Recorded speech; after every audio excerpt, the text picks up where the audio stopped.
दिवस होता 7 ऑक्टोबर 2023। आपल्या जैसलमेर मधल्या वाळवंटात जशा संगीत कार्यक्रमाच्या मैफल बसतात तशी मैफल इस्रायल आणि गाझा यांच्या सीमेजवळ असलेल्या किबुत्झिम या शहरातल्या नोवा म्युझिक फेस्टिवलमध्ये बसलेली होती।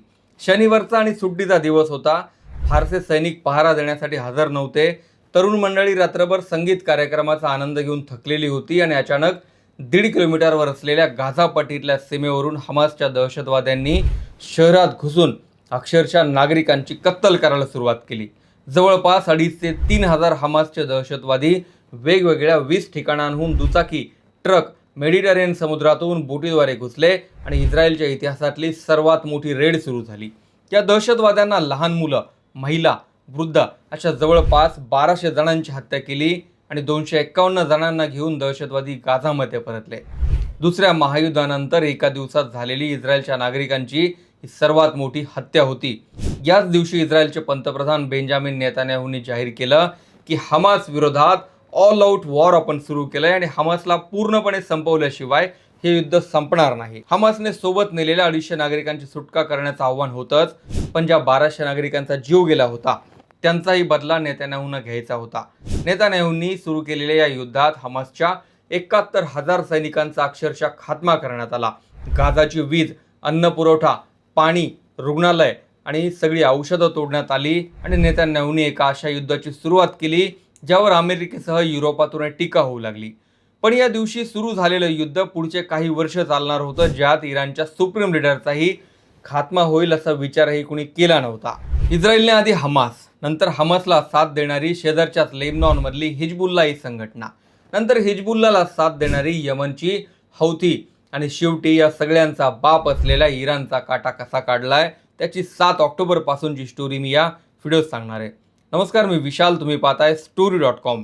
इस्रायल फक्त 21,500 चौरस किलोमीटर एवढं क्षेत्रफळ आणि 1 कोटी लोकसंख्या असलेला हा देश। ही लोकसंख्या आपल्या मुंबईपेक्षाही कमी आहे, पण युद्धाच्या बाबतीत या देशांनी आजपर्यंत मध्य पूर्वेतल्या सगळ्या देशांना गुडघे टेकायला लावलेत। इस्रायलच्या प्रत्येक नागरिकाला युद्ध प्रशिक्षण अनिवार्य आहे आणि सैन्याला गरज पडेल तेव्हा नागरिक मैदानात उतरतात। नेतान्याहूंनी जाहीर केल्याप्रमाणे इस्रायल आर्मीने टप्प्याटप्प्याने हमास विरोधात ऑपरेशन सुरू केलं। 7 ऑक्टोबर 2023 नंतर पहिल्या 48 तासात हल्ले सुरू केल्यानंतर इस्रायलने हमासचे कमांडर सेंटर उडवले।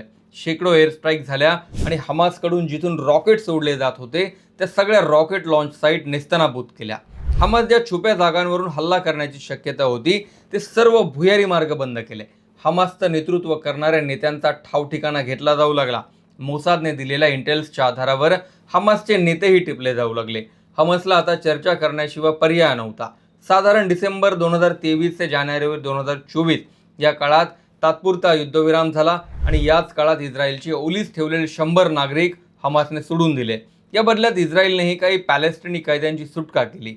पण युद्धाचा पुढचा टप्पा गाझासाठी प्रचंड वेदनादायी ठरणार होता, कारण शहरं तर नेस्तनाबूत झालीच होती, पण जखमी झालेल्या लोकांना उपचार घेण्यासाठी रुग्णालये उरलेली नव्हती। इस्रायल आर्मीने गाझातल्या लोकांसाठी अन्न पुरवठा करणारे ट्रकही अडवले आणि नेतान्याहू यांच्यावर मित्र देश अमेरिकेसह पाश्चिमात्य देशांकडूनही टीका होऊ लागली। मात्र नेतान्याहूंनी सांगितलं की मला माझ्या देशातले 1,200 लोक डोळ्यासमोर दिसतायत, त्यांची पहाटेच्या वेळी या हमासने कत्तल केली।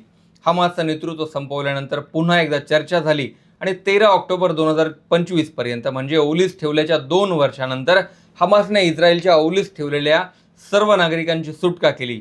यात 8 मृतदेहांचाही समावेश होता। नेतान्याहू यांनी जाहीर केल्याप्रमाणे शेवटचा व्यक्तीही त्यांनी हमासच्या ताब्यातून परत आणला। हमासला पूर्णपणे संपवण्यासाठी ऑपरेशन होतं आणि गाझाला पूर्णपणे उद्ध्वस्त केलं असताना याच वेळी हमासच्या मदतीसाठी बाजूच्या लेबनॉनमधून इस्रायलवर रॉकेट हल्ले सुरू झाले।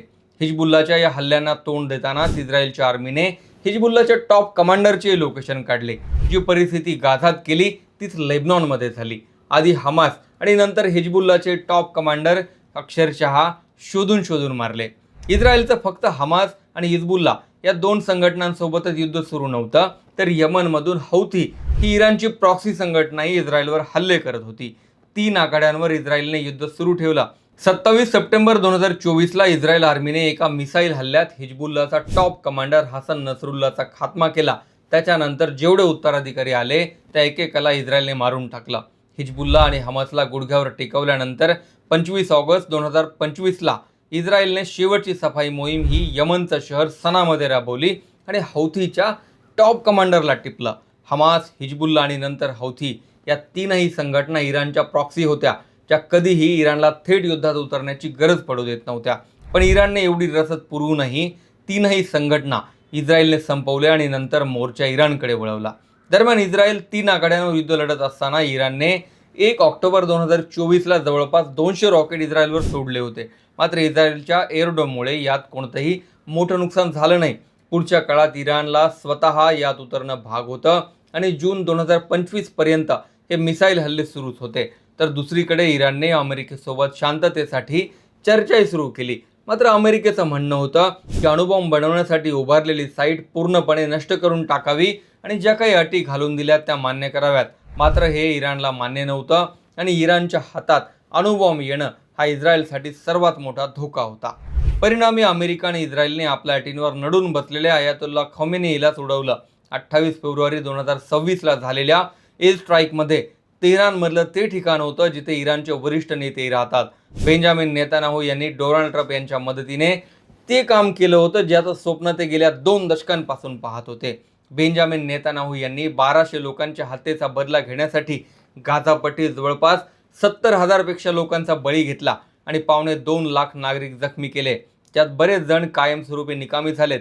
हीच परिस्थिती यमन आणि लेबनॉनमध्येही झाली. परिणामी बेंजामिन नेतान्याहू यांच्या विरोधात ICC म्हणजे आंतरराष्ट्रीय गुन्हेगारी कोर्टात वॉर क्राईमचा खटला चालवला गेला आणि त्यांच्या विरोधात अरेस्ट वॉरंट जारी करण्यात आला.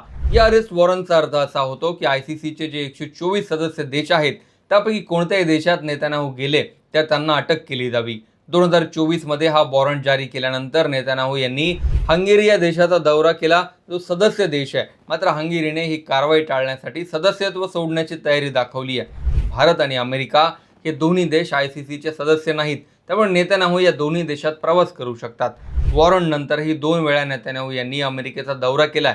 या प्रवासाच्या वेळी त्यांनी सदस्य देशांच्या हवाई हद्दीतून जाणंही टाळलंय. लुथियानासारख्या काही देशांनी जाहीर केलंय की नेतान्याहू आमच्या देशात किंवा हवाई हद्दीत आले तर त्यांना आम्ही अटक करू. युरोपातले देशही ICCचे सदस्य आहेत आणि या देशांनी या परिस्थितीतून मार्ग काढण्याची भूमिका दाखवली आहे. अमेरिकाच नेतान्याहू यांच्यासोबत असल्यामुळे त्यांना कोणत्याही देशात अटक होऊ शकत नाही हे स्पष्ट आहे आणि ICCचा वॉरंट ही फक्त एक दिखाऊ कारवाई मानली जाते. ICCने हमासच्या नेत्यांविरोधातही असाच वॉरंट जारी केलाय. नेतान्याहू सध्या आंतरराष्ट्रीय दौरे करत नसले तरी या परिस्थितीत इस्रायलला भेट देणारे पंतप्रधान नरेंद्र मोदी हे पहिले नेते ठरलेत. त्यांनी तेल अविवमध्ये जाऊन द्विपक्षीय संबंधांवर चर्चा केली. 7 ऑक्टोबर 2023च्या घटनेचाही भारताने निषेध केला होता. जवळपास 3 वर्षांपूर्वी सुरू झालेल्या हल्ल्याने इराणच्या सुप्रीम लीडरलाही जीव गमवावा लागला आणि याचा शेवट आता इराणमध्ये सत्ता बदल होणंच होईल असं सांगितलं जात आहे. इराणमध्येही खामेनीच्या विरोधात रोष होता आणि आजपर्यंत त्यांनी आपल्या विरोधातले आंदोलन दडपून टाकले होते. मात्र नेतान्याहू यांनी आवाहन केलंय की आम्ही तुमच्या मदतीला आलोय आणि तुम्ही आता पर्यायी सरकार स्थापन करा, अन्यथा सत्ता बदलही आम्हालाच करावा लागेल. इराण हा इस्रायलचा कट्टर शत्रू आहे आणि इराणला आजपर्यंतच्या सर्वात कमकुवत परिस्थितीत इस्रायलने आणलाय. स्टोरी आवडली असेल तर चॅनल सबस्क्राईब जरूर करा. अशा स्टोरी तुम्हाला story.com वरती पाहायला मिळतील.